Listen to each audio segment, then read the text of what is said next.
Peggy 18.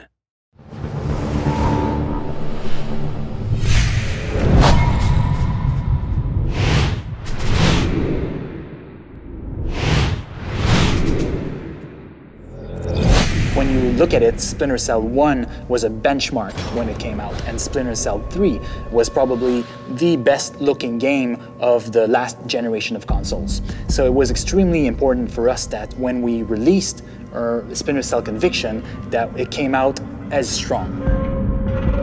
We came up with a bunch of things that are super interesting. So the first thing that we have is what we called projected text. So basically what we're doing is we're integrating in the environment the objectives that we're giving to the player.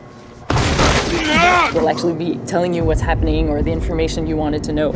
We'll be seeing flashbacks or things projected on the walls that will explain that. So everything is integrated in the environment, and it allows you to tell the story without taking the control from the player. So what Sam is thinking, what's happening somewhere else in the world, it's displayed while you're playing, while you're still immersed into the game. It's Coben, Andre Coben. One of the visions of never taking the controls away from the player is actually to not feel the loadings. But Sam knew Coben was in there.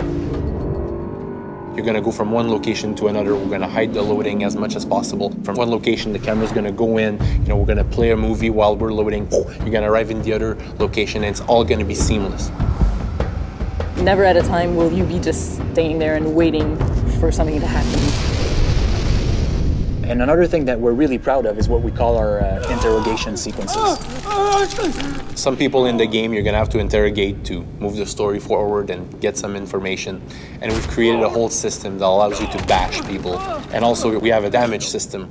So the more you beat up the guy to get information, well, the more he's gonna show like he's beaten up.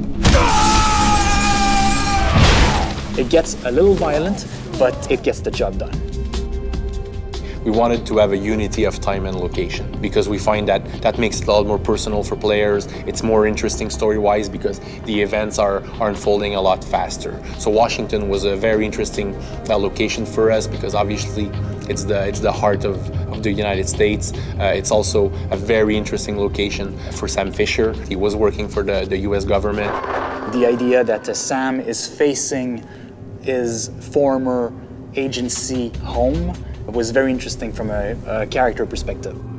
We took a lot of risk when we approached the design for this. We came up with a whole bunch of new design elements that have never been done before in any other game. And the day that all those elements came together was fascinating.